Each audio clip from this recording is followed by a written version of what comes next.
we have another lesion, another nodule growth, usually in the extremity, and then the history you will find immunocompromised HIV patient, and then there are different stages for this lesion.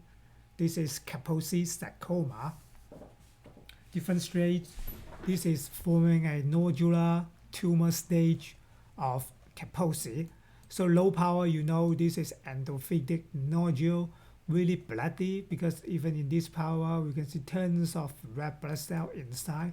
When you zoom higher, you can see all of this lesion tumor cell are spindle cell forming this slit-like space.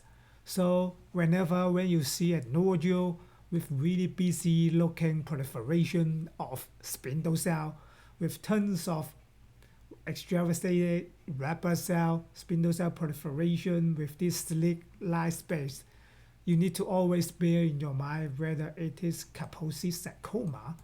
Of course, we have really nice immunostaining HHV8 to help you to define this lesion. Sometimes you can see inflammatory cell because, as you can see, as this nodule, they have an ulcerated surface. Every time under an ulcer, you may see reactive inflammatory cell. That is normal. So you please do not let this lesion trigger you just like reactive. When you see these tons of proliferative spindle cell with slit-like structure.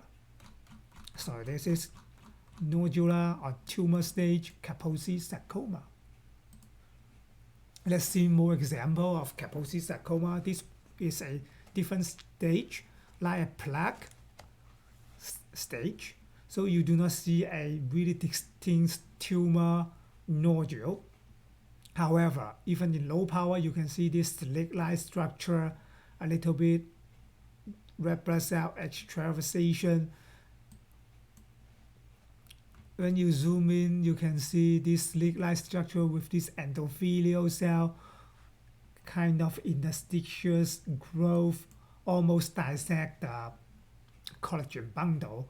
But why I want to show you this lesion, because we have one slam down feature of Kaposi sarcoma. This is this feature.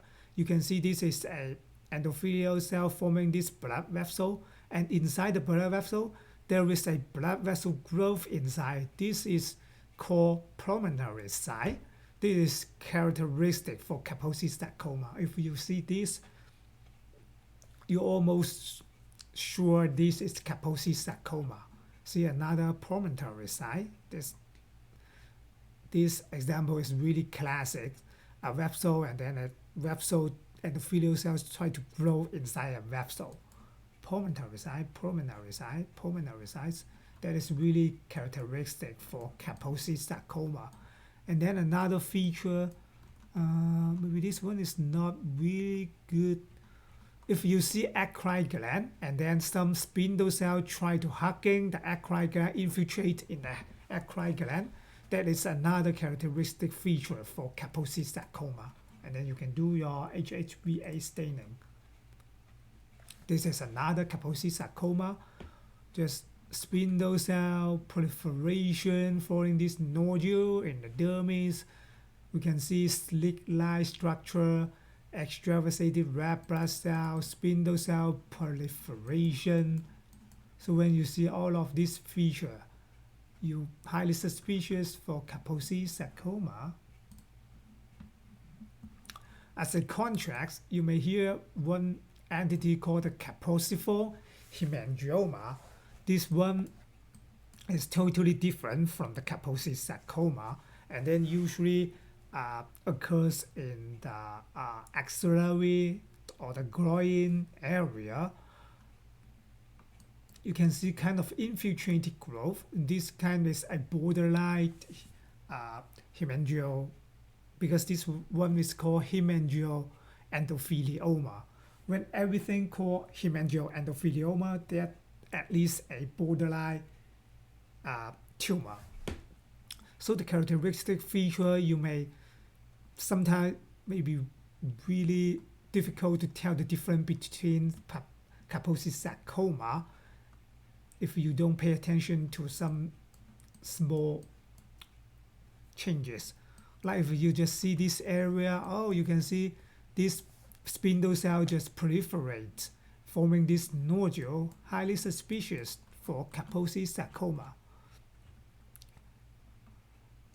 But when you see this dilated channel is not blood vessel. When you do the staining, it is positive for D240 because this dilated lymphatic channel.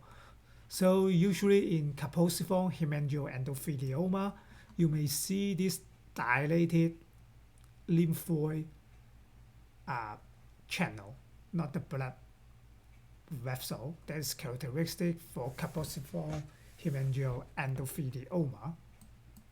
But if this lesion it occurs in the endo organ, it may kind of consume your platelet, and then it will cause some Casabat-Merritt phenomenon that will consume your platelets, and then really dangerous to the patient, because you can see if you have low platelets, and it will also cause kind of bleeding disorder because of this lesion.